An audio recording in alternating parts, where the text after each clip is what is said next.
തീരത്ത് നാഗപട്ടണം ജില്ലയിലെ വേളാങ്കണ്ണി എന്ന കൊച്ചു ഗ്രാമത്തിൽ സ്ഥിതി ചെയ്യുന്ന വേളാങ്കണ്ണി മാതാവിന്റെ ദേവാലയം വിശ്വാസികളുടെ മനസ്സിൽ ഒരു വിശുദ്ധ ഭൂമിയാണ്.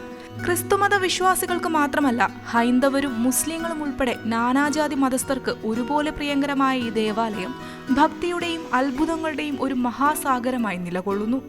നൂറ്റാണ്ടുകളിലൂടെ കടന്നുപോയ ദൈവിക ഇടപെടലുകളുടെയും കോളനിവൽക്കരണത്തിന്റെയും ചരിത്രത്തിന്റെയും സാമൂഹിക സൗഹാർദ്ദത്തിന്റെയും ഒരു സങ്കലനമാണ് ഈ ദേവാലയം. 16ഉം 17ഉം നൂറ്റാണ്ടുകളിൽ നടന്ന ലളിതമായ അത്ഭുത ദർശനങ്ങളിൽ നിന്ന് ഒരു ആഗോള തീർത്ഥാടന കേന്ദ്രമായി ഈ ദേവാലയം മാറിയിരിക്കുന്നു.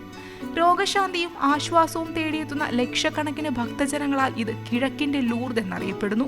വാമൊഴിയായി കൈമാറ്റം ചെയ്യപ്പെട്ട 3 പ്രധാന അത്ഭുത സംഭവങ്ങളാണ് ഈ പുണ്യഭൂമിയുടെ ഐതിഹ്യങ്ങൾക്ക് ആധാരം.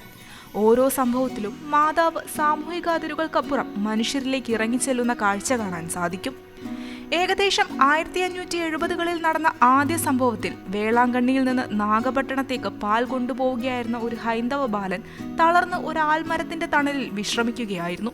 ആ സമയത്ത് ഒരു ഉണ്ണിയേശുവിനെ കൈകളിലേന്തി പ്രകാശനമായ ഒരു സ്ത്രീ അവന് മുന്നിൽ പ്രത്യക്ഷപ്പെട്ടു. അവൾ ഉണ്ണിയേശുവിന് കുടിക്കാൻ അല്പം പാല് ചോദിച്ചു. ഭക്തിയോടെ ബാലൻ അത് നൽകിയപ്പോൾ അത്ഭുതമെന്നോണം അവന്റെ പാൽപാത്രം നിറഞ്ഞു കവിഞ്ഞു.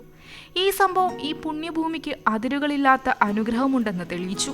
പുരാതന കാലത്തെ നാടോടി കഥകളിലെ ദൈവിക ഇടപെടലുകളെ ഓർമ്മിപ്പിക്കുന്ന ഈ സംഭവം നടന്ന തടാകം പിന്നീട് മാതാകുളം അല്ലെങ്കിൽ മാതാവിന്റെ കുളം എന്നറിയപ്പെട്ടു.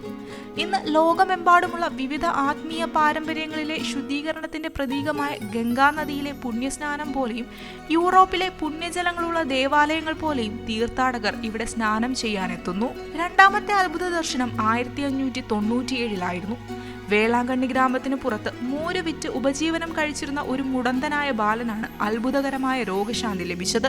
അവൻ വിശ്രമിക്കുന്നതിനിടെ അതേ പ്രകാശരൂപം അവന് മുന്നിൽ പ്രത്യക്ഷപ്പെട്ടു. അവൾ അവനോട് മോര് ആവശ്യപ്പെടുകയും അതിനുശേഷം അവന്റെ കാലിന് പൂർണ്ണമായി സൗഖ്യം ലഭിക്കുകയും ചെയ്തു. മാതാവ് നാഗപട്ടണത്തെ ധനികനായ ഒരു കത്തോലിക്ക വ്യാപാരിയെ കണ്ട് തനിക്കായി ഒരു പള്ളി പണിയാൻ ആവശ്യപ്പെടാൻ അവനോട് നിർദ്ദേശിച്ചു. തികഞ്ഞ സന്തോഷത്തോടെ മുടന്തനായ ബാലൻ ഓടിച്ചെന്ന് ആ വ്യാപാരിയെ വിവരം അറിയിച്ചു. ബൈബിളിലെ രോഗശാന്തി നൽകിയ കഥകളെ ഓർമ്മിപ്പിക്കുന്ന ഈ സംഭവം വ്യക്തിപരമായ ദുരിതങ്ങളെ സമൂഹത്തിന്റെ ഭക്തിയിലേക്കും പ്രതീക്ഷയിലേക്കും ഉയർത്തിക്കൊണ്ടുവന്നു. മാതാവിന്റെ നിർദ്ദേശപ്രകാരം വ്യാപാരി നിർമ്മിച്ച ചെറിയ ഓലമേഞ്ഞ പള്ളിയുടെ പേര് ആരോഗ്യമാത എന്നായിരുന്നു. ഇത് പിന്നീട് രോഗികൾക്ക് ആശ്വാസം നൽകുന്ന ആരോഗ്യത്തിന്റെ അമ്മ എന്ന പദവിക്ക് കാരണമായി.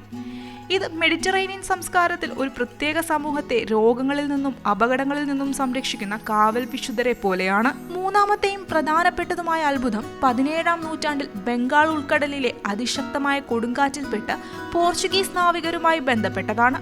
കടലിന്റെ താരകം എന്നറിയപ്പെടുന്ന മാതാവിനെ അവർ വിളിച്ചു പ്രാർത്ഥിക്കുകയും രക്ഷപ്പെട്ടാൽ അവർ കരയിലെത്തുന്ന ആദ്യ സ്ഥലത്ത് ഒരു ദേവാലയം പണിയാമെന്ന് നേർച്ച നേരുകയും ചെയ്തു. അവരുടെ പ്രാർത്ഥന ഫലിച്ചു. അവർ സുരക്ഷിതമായി വേളാങ്കണ്ണി തീരത്ത് മാതാവിന്റെ ജനന തിരുനാൾ ദിവസമായി സെപ്റ്റംബർ 8-ന് എത്തിച്ചേർന്നു. അവർ തങ്ങളുടെ നേർച്ച നിറവേറ്റുകയും ഓലമേഞ്ഞ പള്ളിക്ക് പകരം കല്ലുകൊണ്ട് നിർമ്മിച്ച ഒരു വലിയ പള്ളി പണിയുകയും ചെയ്തു. അവരുടെ അടുത്ത യാത്രകളിൽ അവർ പള്ളിയുടെ അൾത്താര ബൈബിൾ രംഗങ്ങൾ ചിത്രീകരിച്ച് ചൈനീസ് പോർസലൈൻ പാത്രങ്ങൾ കൊണ്ട് അലങ്കരിച്ചു. ഈ വസ്തുക്കൾ ഇന്നും നിലനിൽക്കുന്നുണ്ട്. നാടോടി കഥകളിലെ കടൽ യാത്രയും അതിജീവനവും പോലെ ലോകമെമ്പാടുമുള്ള തീരദേശങ്ങളിലെ പുണ്യസ്ഥലങ്ങളുടെ ഉത്ഭവത്തെ ഇത് ഓർമ്മിപ്പിക്കുന്നു. ഈ കഥകൾ വേളാങ്കണ്ണിയുടെ ആത്മീയ ആകർഷണം വർദ്ധിപ്പിക്കുക മാത്രമല്ല, വിശാലമായ ചരിത്രപരമായ കാര്യങ്ങളുമായി അതിനെ ബന്ധിപ്പിക്കുകയും ചെയ്തു. 1498-ൽ വാസ്കോഡ ഗാമയുടെ വരവോടെ പോർച്ചുഗീസുകാർ ഇന്ത്യയിൽ വേരുറപ്പിച്ചു. പാട്രാഡോ എന്ന പേപ്പൽ സമ്പ്രദായത്തിലൂടെ പോർച്ചുഗീസ് രാജാവ് മിഷണറി പ്രവർത്തനങ്ങൾക്ക് സാമ്പത്തിക സഹായം നൽകുകയും പുതിയ പ്രദേശങ്ങളിൽ മതം പ്രചരിപ്പിക്കാൻ സഹായിക്കുകയും ചെയ്തു. ഇത് അമേരിക്കയിലെ സ്പാനിഷ് ആക്രമണങ്ങളെ ഓർമ്മിപ്പിക്കുന്നു. മഞ്ഞ സാരിയുടുത്ത് ഉണ്ണിയേശുവിനെ കൈയിലേന്തിയുള്ള മാതാവിന്റെ പ്രതിമ ഈ നാവികർ കൊണ്ടുവന്നതാണെന്ന് വിശ്വസിക്കപ്പെടുന്നു. ലാറ്റിൻ അമേരിക്കയിലെ മഡോണ പ്രതിമകൾ പ്രാദേശിക രീതികൾ ഉൾക്കൊള്ളുന്നതുപോലെ ഈ പ്രതിമ ക്രൈസ്തവ രൂപങ്ങൾക്ക് പ്രാദേശിക ഭാവം നൽകി. വേളാങ്കണ്ണിയുടെ ഭരണപരമായ വളർച്ച 1771-ൽ സ്വതന്ത്ര ഇടവകയായി മാറിയതോടെ ഒരു നിർണായക വഴിത്തിരിവിലായി. ലൂസോ ഡച്ച് യുദ്ധങ്ങളുടെ കാലത്ത് ഡച്ച് പ്രൊട്ടസ്റ്റന്റ് സൈന്യം പ്രാദേശിക കാത്തോലിക്കരെ പീഡിപ്പിച്ചു. എന്നിട്ടും ദേവാലയം നിലനിന്നു. നാഗപട്ടണം ഇടവകയുടെ അവസാന വികാരിയായിരുന്ന ഫാദർ അന്റോണിയോ ഡി റൊസാരിയോയെ വേളാങ്കണ്ണിയുടെ ആദ്യ വികാരിയായി നിയമിച്ചത് ഈ സ്വയംഭരണത്തിനുള്ള ഒരു ചുവടുവെപ്പായിരുന്നു. അക്കാലത്ത് വേളാങ്കണ്ണിയും നാഗപട്ടണവും പോർച്ചുഗീസ് പട്രാഡോ സമ്പ്രദായത്തിന് കീഴിൽ മൈലാപ്പൂർ രൂപതയുടെ ഭാഗമായിരുന്നു. ഇവിടെ പള്ളിയുടെ സാമ്പത്തിക ഉത്തരവാദിത്തങ്ങൾ പോർച്ചുഗീസ് രാജാവ് വഹിച്ചു. ഇത് ദേവാലയത്തിന്റെ വികസനത്തിന് വഴിയൊരുക്കി. കർശനമായ ആത്മീയ നിയമങ്ങൾ പാലിച്ചിരുന്ന ഫ്രാൻസിസ്കൻ മിഷണറിമാർ 1847 വരെ ആത്മീയ കാര്യങ്ങൾ കൈകാര്യം ചെയ്തു. അവരുടെ സ്വാധീനം വിശുദ്ധ അന്തോണിയുടെയും അസീസിയിലെ വി ഫ്രാൻസിസിന്റെയും പ്രതിമകളിലൂടെ ഇന്നും കാണാം. ഈ പ്രതിമകൾ 1961 വരെ മാതാവിന്റെ പ്രതിമയുടെ ഇരുവശങ്ങളിലും നിലനിന്നു. ഇത് യൂറോപ്യൻ ആത്മീയ പാരമ്പര്യങ്ങളെ ഇന്ത്യൻ ഭക്തിയുമായി ബന്ധിപ്പിക്കുന്നു. 1889 വരെ ഫ്രാൻസിസ്കൻ വികാരിയായിരുന്നു മിഗ്വേൽ ഫ്രാൻസിസ്കോ ഫെർണാണ്ടസ് സേവനമനുഷ്ഠിച്ചു. അതിനുശേഷം രൂപതാ വൈദികർ ചുമതലയേറ്റു. ഇത് മിഷണറി ഭരണത്തിൽ നിന്ന് പ്രാദേശിക പുരോഹിതർക്ക് ഭരണ ചുമതല കൈമാറുന്ന ആഗോള പ്രവണതയെ സൂചിപ്പിക്കുന്നു. 1890 ഈ കൈമാറ്റം ഔദ്യോഗികമായി മാറി. 1952 തഞ്ചാവൂർ രൂപതയുടെ രൂപീകരണത്തോടെ വേളാങ്കണ്ണി ഈ പുതിയ ഘടനയിലേക്ക് മാറി.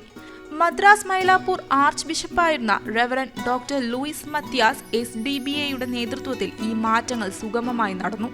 അടുത്ത വർഷം 1953 മാർച്ച് 19 മൈലാപ്പൂർ വൈദികനായിരുന്ന reverend doctor R Arokiaswamy Sundaram Thanjavur രൂപതയുടെ ആദ്യ മെത്രാനായി നിയമിതനായി. വേളാങ്കണ്ണിയോടുള്ള അദ്ദേഹത്തിന്റെ ആഴമായ സ്നേഹം കാരണം അദ്ദേഹം മാതാവിനെ രൂപതയുടെ രണ്ടാമത്തെ രക്ഷാധികാരിയായി ഉയർത്തി. ഇറ്റാലിയൻ ഉത്സവങ്ങളിൽ ഒരു പ്രത്യേക വിശുദ്ധൻ സമൂഹങ്ങളെ ഒരുമിപ്പിക്കുന്നത് പോലെ മാതാവ് ഈ പ്രദേശത്തെ വിശ്വാസികളെ ഒരുമിപ്പിച്ചു. ഈ ഭരണപരമായ വളർച്ചയുടെ എല്ലാം പരിസമാപ്തി 1962 പോപ്പ് ജോൺ 23 സാലുറ്റം സപ്ലിസിബസ് ഡിലാർജിയൻസ് എന്ന ഉത്തരവിലൂടെ വേളാങ്കണ്ണിയെ മൈനർ ബസിലിക്കയായി ഉയർത്തിയപ്പോഴാണ്. ഇത് അതിന്റെ ആഗോള പ്രാധാന്യത്തിനും വാസ്തുവിദ്യയുടെ മനോഹാരിതയ്ക്കും എണ്ണമറ്റ അത്ഭുതങ്ങൾക്കും ലഭിച്ച അംഗീകാരമായിരുന്നു. ഇത് ഫാത്തിമ അല്ലെങ്കിൽ ഗാഡലൂപ്പെ പോലുള്ള പുണ്യസ്ഥലങ്ങളുടെ നിരയിലേക്ക് വേളാങ്കണ്ണിയെ ഉയർത്തി. ഇന്ന് പ്രതിവർഷം 50 ലക്ഷത്തിലധികം തീർത്ഥാടകർ ഇവിടെ എത്തുന്നു. ഹൈന്ദവരും മുസ്ലിങ്ങളും ക്രിസ്ത്യാനികളും ഒരുപോലെ ആരാധനകളിൽ പങ്കെടുക്കുന്നു. വാസ്തുവിദ്യയെക്കുറിച്ച് പറയുമ്പോൾ ഈ ബസിലിക്ക മണലിലാണ് നിർമ്മിച്ചിട്ടുള്ളത്. 2004 സുനാമിയിൽ പോലും ആയിരക്കണക്കിന് ആളുകൾക്ക് അത്ഭുതകരമായ അഭയം നൽകിയ ഈ ദേവാലയം പുരാതന ഈജിപ്ഷ്യൻ പിരമിഡുകളെ പോലെ അതിജീവനത്തിന്റെ പ്രതീകമാണ്. ഗോത്തിക് ശൈലിയിലുള്ള വെളുത്ത കെട്ടിടങ്ങളും ചുവപ്പ് ഓടുമേഞ്ഞ മേൽക്കൂരകളും ഈ ദേവാലയത്തിന് സൗന്ദര്യം നൽകുന്നു. 1928 തെക്കേ ഭാഗവും 1933 വടക്കേ ഭാഗവും കൂട്ടിച്ചേർത്ത് ഇതൊരു ലാറ്റിൻ കുരിശിന്റെ ആകൃതിയിലാക്കി.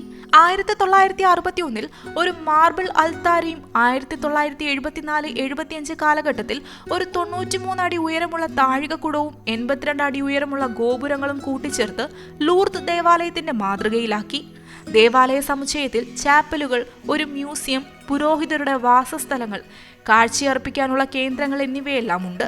രോഗം മാറിയതിന്റെ നന്ദി സൂചകമായി സ്വർണത്തിലും വെള്ളിയിലും തീർത്ത ഹൃദയം, വൃക്ക, കൈകാലുകൾ തുടങ്ങിയ അവയവങ്ങളുടെ രൂപങ്ങൾ മ്യൂസിയത്തിൽ സൂക്ഷിച്ചിരിക്കുന്നു.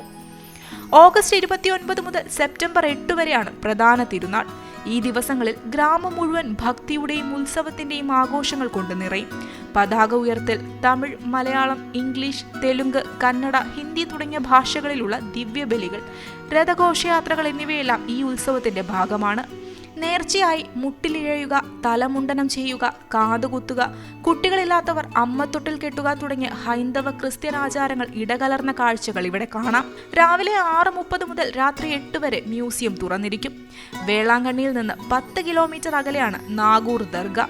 വിശുദ്ധ ഷാഹുൽ ഹമീദിന്റെ ഈ സൂഫി ഷ്രൈനിൽ എല്ലാ മതവിശ്വാസികളും എത്താറുണ്ട്. ഇത് ഇന്ത്യയുടെ മതനിരപേക്ഷതയുടെയും മതേതരത്വത്തിന്റെയും ഉദാഹരണമാണ്. നാഗപട്ടണമാണ് ഏറ്റവും അടുത്തുള്ള റെയിൽവേ സ്റ്റേഷൻ. തിരുച്ചിറപ്പള്ളി അന്താരാഷ്ട്ര വിമാനത്താവളം 155 കിലോമീറ്റർ അകലെയാണ്. വേളാങ്കണ്ണി ആശ്വാസം തേടിയെത്തുന്നവർക്ക് ഒരു ആഴമേറിയ യാത്രയാണ്. ഇവിടെ വിശ്വാസത്തിന്റെ തിരമാലകൾ രോഗങ്ങളെ അകറ്റുകയും സ്നേഹത്തിന്റെയും സഹവർത്തിത്വത്തിന്റെയും പാഠങ്ങൾ നൽകുകയും ചെയ്യുന്നു.